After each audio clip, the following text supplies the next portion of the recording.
À la fin du XVIIIe siècle, les rues de Rome formaient un contraste saisissant entre splendeur et misère, où l'héritage de la Renaissance côtoyait les difficultés de la vie quotidienne.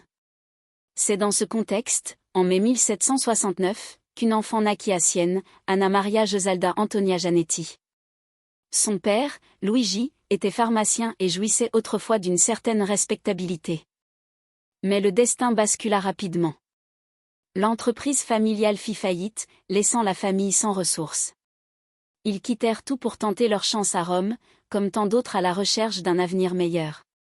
Là, ils vécurent dans des conditions modestes, travaillant comme domestiques dans les quartiers les plus pauvres. Anna Maria ne grandit ni dans un couvent paisible ni dans un milieu privilégié. Elle fut élevée dans le tumulte des rues romaines, aidant sa famille en travaillant comme servante puis comme tisseuse de soie. Jeune femme, elle était belle, pleine de vie, et attirée par les plaisirs de son époque. Elle aimait les vêtements élégants et cherchait l'attention des autres, vivant pleinement dans les valeurs superficielles de son temps. En 1789, elle épousa Domenico Teggi, un homme simple et au caractère rude. Leur mariage fut marqué par les difficultés plutôt que par le romantisme. Durant les premières années, Anna Maria continua de mener une vie tournée vers les apparences, fréquentant les spectacles et dépensant au-delà de ses moyens. Cependant, un événement intérieur bouleversa son existence. Un jour, sur la place de la basilique Saint-Pierre, elle ressentit profondément le vide de sa vie. Elle eut l'impression que tout autour d'elle n'était qu'illusion. Cette crise spirituelle la poussa à chercher un guide religieux. Elle comprit alors qu'elle était appelée à quelque chose de bien plus élevé. Sa transformation fut immédiate. Elle abandonna les artifices, adopta une vie simple et se consacra à la prière et à la pénitence. Sans renoncer à sa famille, elle transforma ses responsabilités en chemin spirituel. Elle découvrit que la sainteté pouvait se vivre dans la vie quotidienne. Au fil du temps, elle devint mère de plusieurs enfants, tout en supportant un mari difficile avec patience et dévouement. Sa vie intérieure s'approfondit au point d'atteindre une grande intensité spirituelle. Un jour, alors qu'elle priait, elle eut une expérience extraordinaire, une lumière apparut devant elle, se transformant en une sphère lumineuse semblable à un soleil mystique. Selon son témoignage, cette lumière ne la quitta plus pendant des décennies.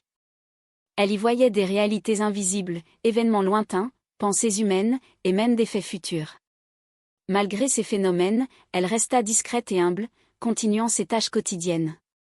Elle ne cherchait ni reconnaissance ni richesse, refusant toute rémunération pour ses conseils. Peu à peu, sa réputation atteignit les autorités religieuses et même des personnalités importantes. Elle aurait prédit des événements majeurs, comme la chute de Napoléon ou des bouleversements politiques en Europe. Mais elle interprétait ces visions comme un appel à la conversion et à la vigilance spirituelle.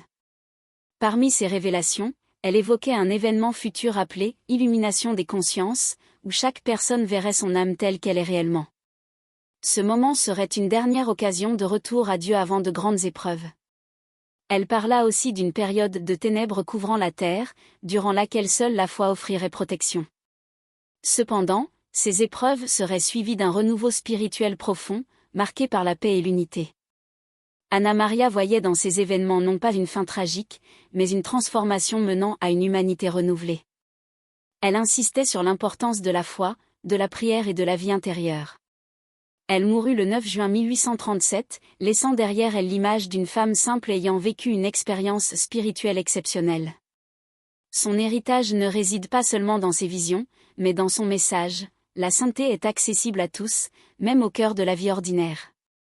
Son histoire demeure un appel à regarder au-delà des apparences, à chercher la vérité intérieure et à vivre avec une conscience éveillée.